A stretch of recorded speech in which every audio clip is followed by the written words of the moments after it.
Pakistan navy का ये जो जंगी जहाज़ है, ये किस तरीके से पाकिस्तान के दफा में अपना एक अहम किरदार अदा कर रहा है। इसमें कौन से मिज़ाइल नस्ब हैं, किस किस्म की गन्स नस्ब हैं, किस किस्म के रेडार हैं, और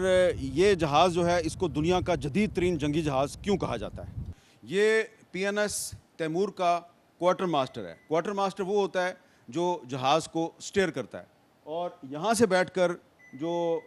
जहाज़ है इसको समुंदर में आगे बढ़ाया जाता है, और ये एक तरह से जहाज़ जो है उसको उसका आप कॉकपिट भी कह सकते हैं। ये PNS तैमूर पर आपको हस्बुनल्लाह व निअमुल वकील लिखा हुआ नज़र आ रहा है। ये पाकिस्तान नेवी का मोटो है, और ये PNS तैमूर की मेन गन है। 76 mm मेन गन है, दुनिया की जदीद तरीन गन है, और ये टारगेट को न सिर्फ फ़िज़ा में इंगेज करती है बल्कि टारगेट को समुंदर के अंदर भी इंगेज करती है। और ये जो जहाज़ है ये दुनिया का जदीद तरीन जहाज़ है, और इस जहाज़ का ये जो आपको ऊपर एक रेडार सिस्टम नज़र आ रहा है, ये दुनिया का जदीद तरीन रेडार सिस्टम है। ये जो आपको कवर नज़र आ रहे हैं, इन कवर के नीचे surface to air vertical missile हैं, और PNS तैमूर के पास जो सिस्टम है उसमें ये एक ही वक्त में 32 मिज़ाइल जो हैं वो फायर कर सकता है। तो ये जो मिज़ाइल हैं ये इस दुनिया के जदीद जंगी जहाज़ की सबसे अहम ताकत है। PNS तैमूर पर कुछ गन्स भी नस्ब हैं, बवक्त ज़रूरत इन गन्स को इस्तेमाल किया जाता है। इस शिप पे मिज़ाइल भी नस्ब किए गए हैं, और ये पाकिस्तान नेवी का एक ऐसा जदीद जंगी जहाज़ है जो कि पाकिस्तान की जो समुंदरी हदूद हैं उनका दिफा कर रहा है, और दुश्मन की जो साजिशें हैं उनका मुकाबला भी करता है, और दुश्मन की नकलो हरकत पे गहरी निगाह भी रखता है। अब हम पाकिस्तान नेवी के कुछ सीनियर अफसरान के साथ और कुछ डिफेंस एक्सपर्ट्स के साथ बात करेंगे कि 8 सितंबर पाकिस्तान नेवी डे के तौर पे क्यों मनाया जाता है, और इस वक्त पाकिस्तान नेवी जो है वो मुल्क के दफा के लिए किन किन चैलेंजेस का मुकाबला कर रही है, और पाकिस्तान नेवी की जो ऑपरेशनल कैपेबिलिटी है वो भारत के मुकाबले में क्या है। मैं अपने मेहमानों का तारुफ कराऊंगा। हमारे साथ मौजूद हैं कमोडोर राव अहमद इमरान साहब, assistant chief of naval staff हैं, और उनके साथ हैं जनाब रियर एडमिरल फवाद अमीन बेग साहब, और उनके साथ हैं कैप्टन रिटायर्ड अहमद ज़हीर साहब। और अहमद ज़हीर साहब, क्योंकि आपका ताल्लुक़ जो है वो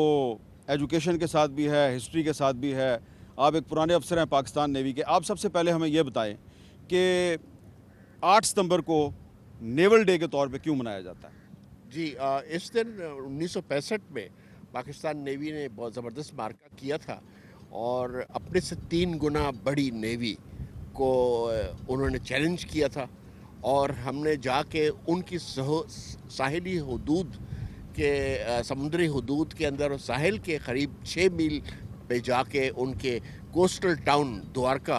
पे बम्बार्डमेंट की थी, जो कराची शहर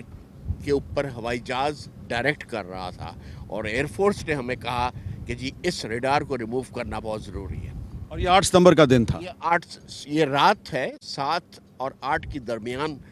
रात को 12 बजे ये हुआ है, और हमने ये माशाल्लाह से 6 जहाज़ हमारे गए। क्रूज़र एक था, 2 बैटल क्लास डिस्ट्रॉयर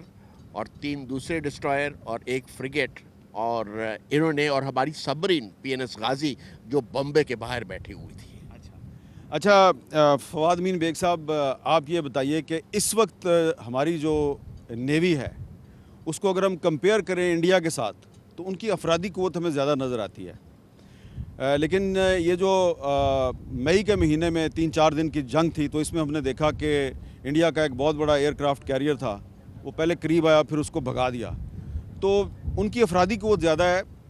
हमारी कैपेबिलिटी उनसे ज़्यादा है, हमने वो उसको कैसे भगा दिया यहाँ से। जी Hamid, thank you very much. देखिए, जब हम किसी भी जंग का ज़िक्र करते हैं तो उसमें सिर्फ दुश्मन की जो तादाद है वो मैटर नहीं करती, तादाद के साथ हिकमत अमली होती है, जज्बा होता है, और कौम की सपोर्ट होती है। तो मेरा ख्याल है अगर हम बिलतरतीब देखें तो सबसे अहम यह है कि हमारी कौम हमारे साथ खड़ी थी यकजहती के साथ। पाकिस्तान बहरिया को मुकम्मल तौर पर सपोर्ट थी, न सिर्फ अपनी आवाम से बल्कि दीगर अफवाज से भी। ہمارے لیڈرز کو خراج تحسین میں پیش کرنا چاہوں گا کہ انہوں نے اوور دا ایئرز ہماری نیوی کو اس طرح ڈیولپ کیا ہے اور اس میں وہ صلاحیت دی ہے کہ جس کی وجہ سے ہم اس قابل ہیں کہ اپنے سے 3, 4, 5 گنا بھاری دشمن کو بھی منہ توڑ جواب دے سکتے ہیں۔ اس کا جو کلیہ ہے وہ یہ ہے کہ آپ کی جنگ کی جو حکمت عملی ہے وہ اس طرح ترتیب دی جائے کہ کم فورسز کے ساتھ آپ زیادہ ایفیکٹ لیں۔ تو پاکستان نیوی کی جو اس وقت فلیٹ ہے اس کو بہت بیلنس طریقے سے ڈیولپ کیا گیا ہے پچھلے 10-20 سالوں میں، اور اس میں ہر طرح کی صلاحیت موجود ہے جو کہ ہوا میں، طیاروں کی صورت میں، میزائلز کی صورت میں، سطح سمندر پہ بحری بیڑے کی، جس طرح آج ہم اس جہاز پہ کھڑے ہیں اس کی فائر پار آپ دیکھ سکتے ہیں، اور اسی طرح سمندر کی تہہ میں جو ہماری سب مرینز ہیں اس میں ایک ایسی حکمت عملی سے ایک ایسی فورس تیار کی گئی ہے جو ایک سیسا پلائی دیوار کی طرح سمندر میں کھڑی ہے۔ اور میں آپ کو اگر تفصیل سے بتاؤں تو یہ ایئر کرافٹ کیریئر قریب آیا ہی نہیں۔ سچی بات یہ ہے کہ انہوں نے پہلے ایک خبر چلائی کہ ایئر کرافٹ کیریئر پاکستان کی طرف بڑھا ہے ایک سائیکلوجیکل وارفیئر کے لیے، اور آپ بہت اچھی طرح سمجھتے ہیں آج کل وار زیادہ سائیکلوجیکل ڈومین میں کھیلی جاتی ہے۔ یہ ایئر کرافٹ کیریئر جہاں اپنی پیس ٹائم لوکیشن پر ہوتا ہے یہ اس سے بھی پیچھے چلا گیا اس خطرے کے پیش نظر جو ہماری فلیٹ اس کو پوز کر رہی تھی۔ اگر یہ aircraft carrier battle zone میں آ جاتا تو میں آپ کو یقین دلاتا ہوں کہ آج وہ سمندر کی گہرائیوں میں ہوتا اور انڈین نیوی حساب دے رہی ہوتی کہ ایئر کرافٹ کیریئر کس کے مقابلے پہ آئے اور کیسے آئے۔